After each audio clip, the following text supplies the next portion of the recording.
Oi, why aren't you following my Twitch? You've been stuck at a point where you're good in S rank, but as soon as you enter S+, you start losing every game. What's your advice? Are you using motion? Are you using motion? Are you playing docked? I need to know these questions. I need to know this before anything else. How good am I at giving relationship advice? Be yourself. Don't try to be someone different. That's the only advice you're going to get from me. You play docked and sticks. That's your issue right there. Unfortunately, like, unless you're unable to play gyro, then it is what it is. But if you're truly trying to get better at this game, then motion is going to be your best friend. Because then it's going to just make a lot of your games so much easier. If you just get a little bit good. Just a little bit. Not amazingly good, or not like extremely good, but just a little bit good, you know. It's a mouse and keyboard on a controller versus a stick that has no aim assist. That's the argument everyone says. They say motion is foreign, but the thing is that this is like one of the only games, or one of the first games out there that actually does motion really, really well. I mean, there are other games, but like,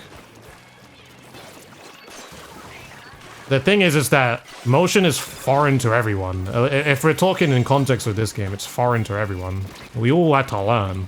I've also played Halo, I've also played COD, I've also played all those twin stick input games that all had aim assist, that basically the game aimed for me. But even if you're trying to learn it, just play the story modes and then you'll eventually learn it, and then bring it to multiplayer. It'll help, because honestly, like, you'll come to it, you'll play motion, you get a little bit good. You go back to stick, you're going to hate stick. I don't think it's that you're old school, it's just that you're not open to it. Because then I could be considered old school, in a way. Not to be rude, by the way. I mean, it's just like, it is what it is. Like I say all the time, let me just also just mention too, like I say this all the time. Just to be very, very friggin' clear. End of the day, I don't really care what you play. I don't care if you play gyro. I don't care if you play sticks. You bought the game. You're fine to play however you want. However, if you're ever gonna ask me, how am I gonna get better at this game? I'm going to tell you to play gyro. Mainly because your aim and movement is going to be far better. Far more consistent, far more precise. If you ever ask me, how am I gonna get better at this game? I will tell you that. And if you question me, no, I'm not gonna do that, then I'm not gonna help you. Because some people do that. And it's just like, why do I even bother? Why did you ask? What do I think about the Splatoon single player? It's very, very good. It's really, really good. Like, it's not the main focus of the game, although it's now expanded. Of course, the lore has gotten more into it. So it's like, you know, it's very, very good.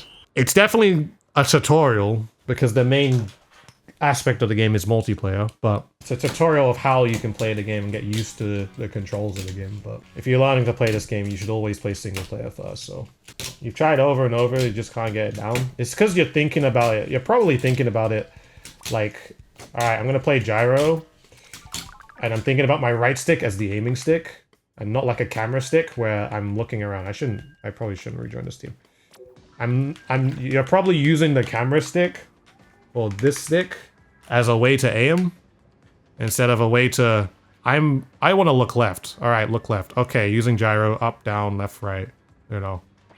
To be honest, that's like the majority of the reason for the majority of people who play sticks don't get motion so quickly, because they use their right stick for aiming everything, and then they use their right stick for aiming everything in using gyro, and they don't get it, so.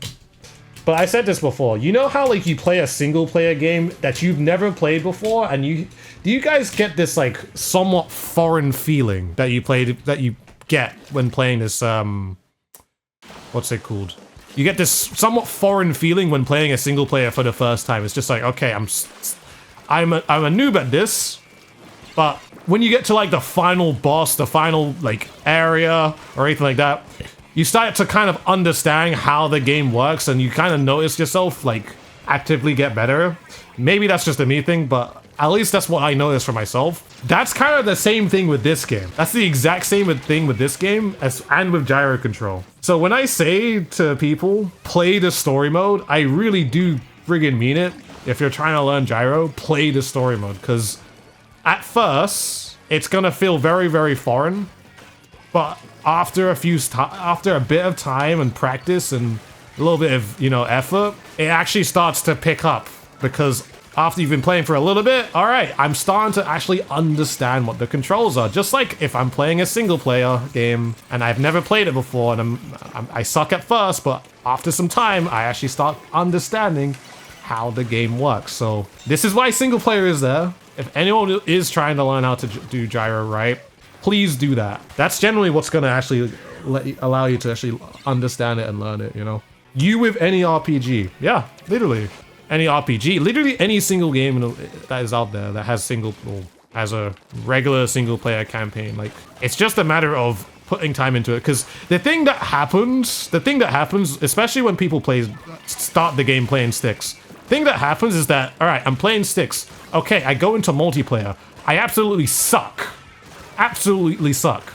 Because, hey, yeah, you're going straight into the environment when you are still trying to figure out what A and B is, you know? Like, and then the thing is, that doesn't give you guys a good impression of what gyro actually is. It just makes you think, wow, first game, I sucked. And it makes it really demoralizing. It doesn't really teach you anything. It just makes you feel like, man, I want to go back to sticks. You need to basically put yourselves into an environment where you can actively learn and actually, like, understand that, okay, this is how I actually control the game. This is how I control it. This is what I do with the stick. This is what I do with gyro. It's just, you know, it's something that definitely, I think it needs to be more explained with this game. At least with my future tutorials, it's gonna be a way that I will explain how to understand gyro better. Because literally, it's just, I think it's just, you know, people always go back to stick because it's the first impression that doesn't do it right. So, yeah. But yeah, everyone can do it. Anyone can do it. So, it's just the amount of time you put into it. And once you get there, it's gonna feel like, man, why have I wasted so much time playing sticks when I have now this much fluidity, much better aim, much better, basically everything. There's no con to gyro. It's just all a handicap when playing sticks. So it's just like, you know, it is what it is. You reckon when you was around 10 years old when Splatoon 1 originally released in AU, you found my challenge, my recommendation, and immediately switched to gyro after watching my first Tearing It Up episode. Yeah. You see, dude, I remember the time, like, how I was aiming in that game. I was aiming, like, really, like... I remember that episode. I was aiming in such a way to really show people who played sticks in that Tearing It Up episodes that this is how I aim. This is how I aim. I aim like, whoo, whoo, whoo, whoo. Like, I will snap to you. I'm not gonna,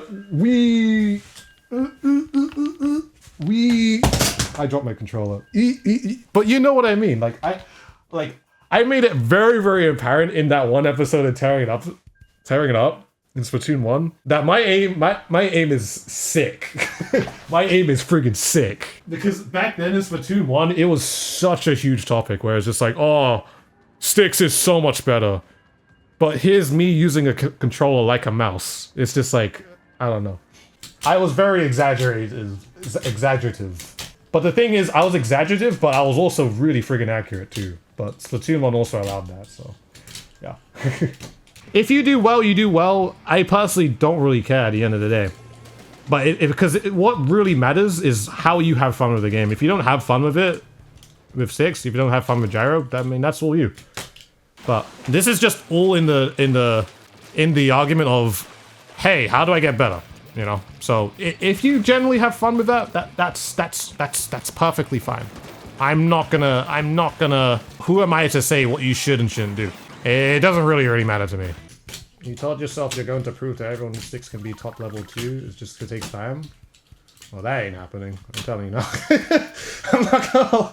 I'd love to see it. First of all, I'd love to see it. Not to put you down or anything. If you've seen how top level Splatoon is and how quick it is, sticks cannot keep up with that.